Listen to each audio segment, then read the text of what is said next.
And so it is that time we come to remember those who served and those who serve.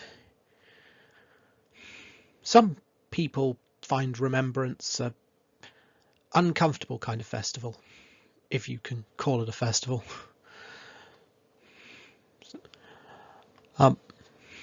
Some people prefer perhaps a white poppy because they don't want to feel like they're glorifying war, and I'll be honest, from what I can tell, war is a terrible thing for a lot of people.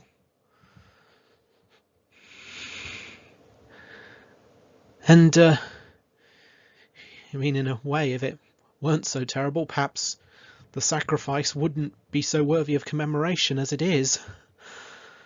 And some people perhaps feel it's a bit more of a, what they might call a patriotic festival. Festival of, as it were, of celebrating one's country and, and hey, a lot of people did and do join the military for patriotic reasons. Be their love of country for an abstract ideal, a historic connection, or just the folks back home that they know and love. And indeed, many of the songs of the First World War were patriotic, about the glory of the nation and the regiment and such. But, well, there is an outlier. Yeah, It's a Long Way to Tipperary wasn't even written as a soldier's song, but as a lament about Irish economic migrants in Britain who'd gone over for work, but found their home life and everyone they knew were distant. And funnily enough, when World War I broke out, a couple of years after the song was written, a lot of people who were following the British Army were finding themselves with a lot of those same feelings,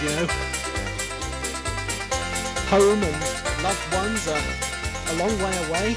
Don't know when they'll see them again, if ever, whilst they're at the front. And possibly why it even spread out from the British Army to a whole load of other armies too. The Americans, the Germans, because there's that common feeling of missing the world back home. Yeah. Of course, not everyone joined up or is serving because of patriotism. After all, some people joined up for a sense of adventure. Some because the economy was pretty poor back home. And, well, some joined for reasons... Well, let me just explain why one man joined up. My great-great-uncle, William Leonard Pierpont. We found his medal card this year. For a long time we didn't know whether it had been destroyed during the Second World War because the record office was bombed and a lot of people's World War I medal cards were destroyed. But thanks to an accident of filing, his happened to be in a filing cabinet that was in a different room to the one the bomb landed on. So unlike him, the medal card made it home, if you will. And we can see he joined up in 1915, prior to conscription. But, as we can also see from his corps and rank, he was serving with the British Red Cross Society and the Order of St. John of Jerusalem. Now, you may be wondering, who are the Order of St. John of Jerusalem? Well, you might have seen them at your local fair or at the footy. more popularly known as St. John's Ambulance, going out providing medical and health care for all sorts of people, and, as we can tell, in the trenches of the First World War. And great-great-uncle William was one of them.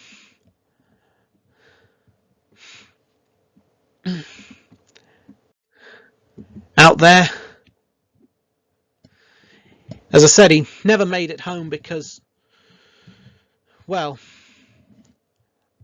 I don't know whether it was providence or coincidence that, having gone out to the front to save lives rather than take them, no German bullet took him. You know, there was no bullet with his name on it. He died of the Spanish flu on the 26th of October 1918, less than a month before the armistice. And buried in Le Havre, that foreign field, whether it's, you know, as they say in the foreign field, that is forever England. Although I think he was probably thinking of something a bit more than that, after all, as we see on his grave. He wanted to save lives, not take them. And it was his loving wife, Charlotte Pierpont, but is commemorated on his tombstone as much as him, and the Red Cross with whom he served. A man who wished to save lives wasn't taken in enemy fire, as it were, but serving in a hospital. He'd have been on another front line as well, as the sickness ravaged through the wounded.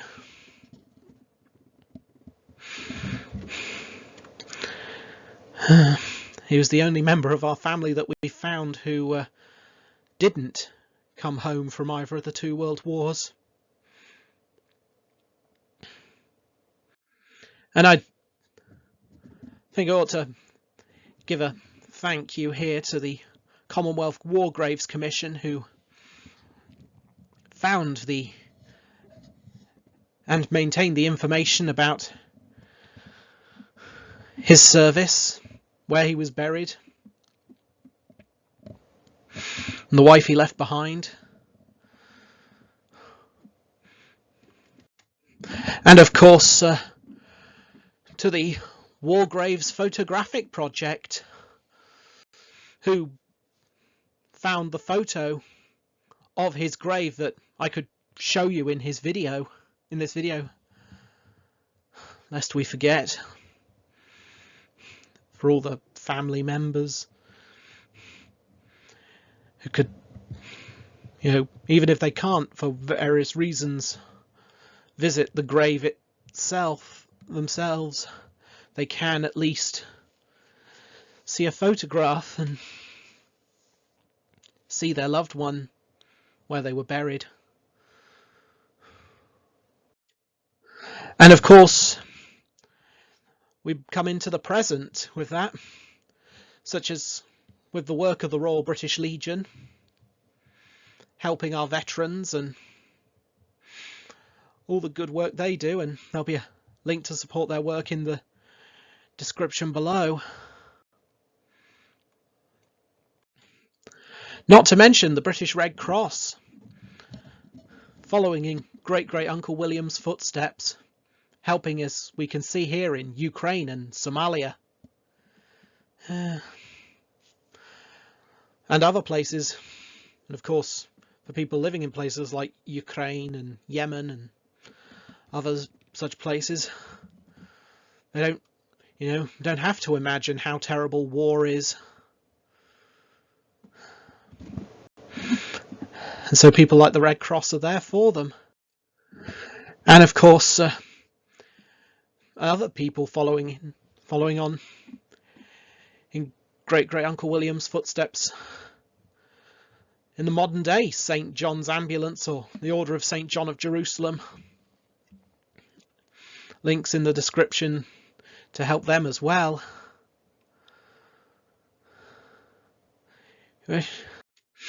Also overseas, our American allies, the Gary Sinise Foundation, doing work such as their RISE program, Restoring Independence, Supporting Empowerment.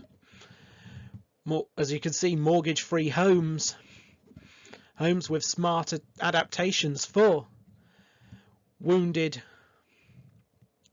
aging and ill veterans, with adapted homes and vehicles, mobility devices, building homes fit for heroes, among other things. And of course, in Germany as well, Bundesdeutsche Einsatzveteranen e.V., providing for the needs of the Bundeswehr's veterans.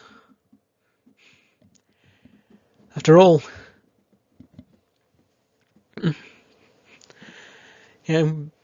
they need support too. All the help and dedication, and even providing friendship for them. Treue gedient, Treue verdient, faithfully served, loyally deserved, dein guter Kamerad.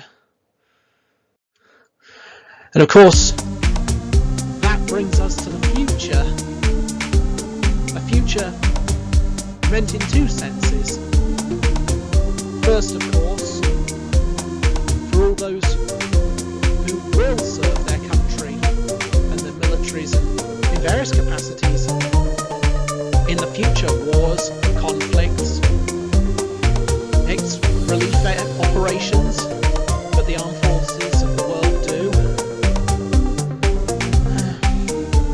But not only that, but also people who have served and are serving. A lot of what people like the Royal British Legion do is supporting them when they have, so that they have a future not forgotten. After all, the people,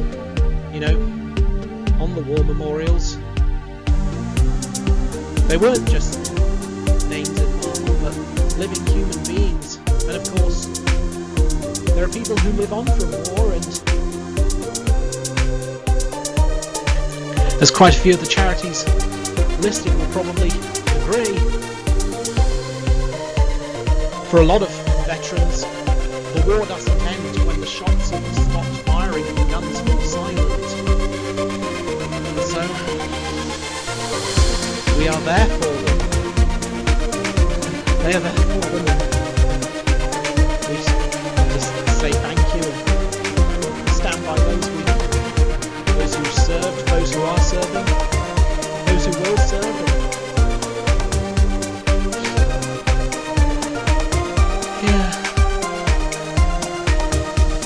And those who give.